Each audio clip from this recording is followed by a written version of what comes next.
लिखा अगर तुम में परमेश्वर का आत्मा है तो तुम उसकी संतान हो, अगर तुम उसकी संतान हो तो तुम उसके वारिस भी हो। अगर तुम्हें क्लेश उठाना पड़ेगा परमेश्वर के लिए, पर तुम्हें महिमा भी मिलेगी, क्योंकि यीशु मसीह को सताव के बाद लोग आज तक महिमा देते हैं। आपको ध्यान से ये वचन समझना है। उसने कहा अगर तुम परमेश्वर के जन हो तो इसकी निशानी यह है कि उसका आत्मा तुम में होगा। अगर उसका आत्मा लिखा तुम में होगा तो आगे क्या होगा? कहता तुम्हारी वो मरणहार देहों को जी उठाएगा। कहता अगर यीशु मसीह में परमेश्वर का आत्मा बसता था तो यीशु मसीह की जो मरण देह थी, जो कोड़े मार के क्रूस पे चढ़ा के मार दिया गया था, लिखा परमेश्वर की आत्मा ने उस शरीर को जीवन दिया था। लिखा अगर वही आत्मा तुम लोगों में बसे तो वो तुम्हारे इस बीमार शरीर को चंगा क्यों नहीं करेगा? वो तुम्हारे बीमार बिजनेस को चंगा क्यों नहीं करेगा? बीमार रिलेशनशिप जो तुम्हारी है वो उन्हें चंगा क्यों नहीं करेगा? परमेश्वर ने कहा मैं हर एक मुर्दा चीज को तुम्हारी जिंदगी में जीवन दे दूंगा, उसे जीवित कर दूंगा।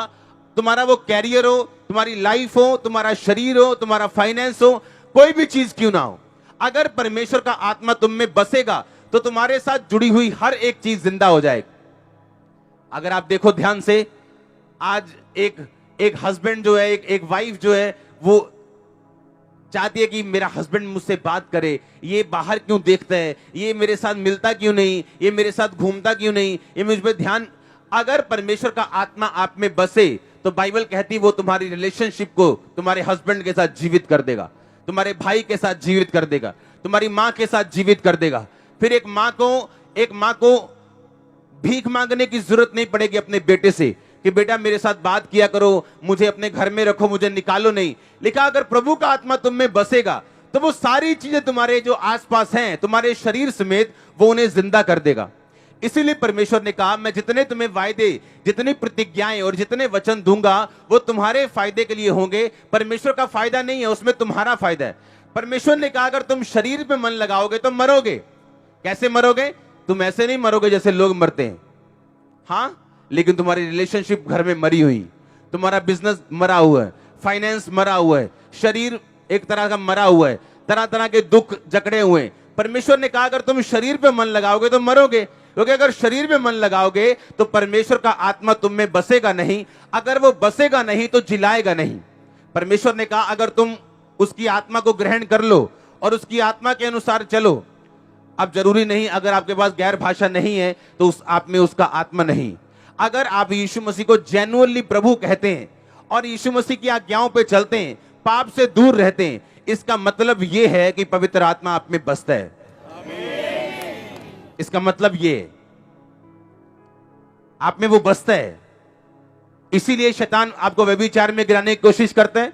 उसको मालूम है अगर मसीह का आत्मा इसमें बसा रहा तो मैं इसकी चीजों को मुर्दा नहीं कर पाऊंगा।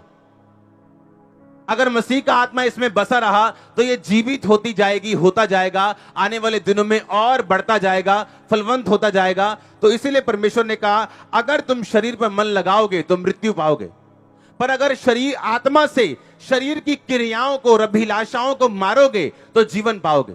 वो जीवन कहां होगा? तुम्हारे घर में। वो जीवन कहां होगा? तुम्हारे फाइनेंस में, तुम्हारे कैरियर में, तुम्हारे शरीर में, तुम्हारे बच्चों में, तुम्हारे माता पिता में, तुम्हारे घर में, हर जगह तुम जीवन पाओगे अगर मेरा आत्मा तुम में बसेगा और तुम आत्मा के अनुसार चलोगे तो। हालेलुया। उसने कहा अगर तुम परमेश्वर की आत्मा को तुमने पा लिया, यानी तुम अगर जेन्युइनली बपतिस्मा ले चुके हो, यीशु मसीह को प्रभु कहते हो, उसकी आज्ञाओं पे चलते हो, बाइबल के हर रूल को फॉलो करते हो, तो उसने कहा तुम परमेश्वर की संतान बन जाते हो। तो उसने कहा अगर तुम परमेश्वर की संतान हो तो वारिस भी हो, हाँ या ना? उसकी प्रॉपर्टी के क्या हो? वारिस हो। यीशु मसीह की प्रॉपर्टी थी परसिक्यूशन, ये उसकी प्रॉपर्टी थी सताव। यीशु मसीह ने कहा अगर उन्होंने हरे भरे को सताया तो तुम्हारे साथ वो क्यों नहीं ऐसा करेंगे? उन्होंने मुझसे व्यर्थ बैर किया तो तुमसे वो व्यर्थ बैर क्यों नहीं करेंगे? हालेलुया। मैं अपनी लाइफ में ऐसे लोगों को भी जानता हूं जिनकी हमने मदद की है और उन्होंने हमारा विरोध किया, व्यर्थ बैर किया। बाइबल कहती है अगर ये वचन पूरा नहीं होया आपकी लाइफ में हुआ तो इसका मतलब अभी तक आप परमेश्वर की संतान नहीं हो। अगर लोगों ने आपको सताया है इसका मतलब उसका आत्मा आप में बसता है, आपके अंदर रहता है वो। हालेलुया।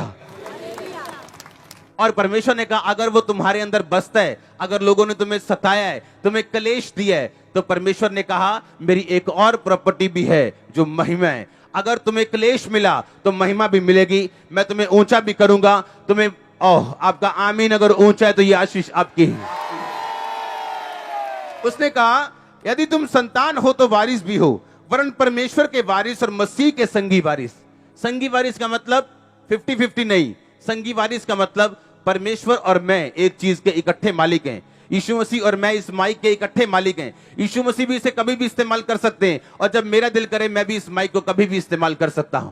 आपके पास जो बैग है वो यीशु मसीह भी उसका मालिक है, आप भी उसके मालिक हैं। जो यीशु मसीह का है वो मेरा है, जो मेरा वो यीशु मसीह का। अगर कहता उसका आत्मा अगर तुम में बसता है तो तुम उसके वारिस हो, संगी वारिस हो। अगर तुमने दुख उठाया तो उसके साथ तुम महिमा भी पाओगे, तुम्हारी इज्जत दूसरों से ज्यादा होगी, लोग तुमसे ज्यादा प्यार भी करेंगे। अगर 10 लोग तुमसे नफरत करते हैं तो 10 करोड़ लोग तुमसे प्यार करने वाले भी होंगे।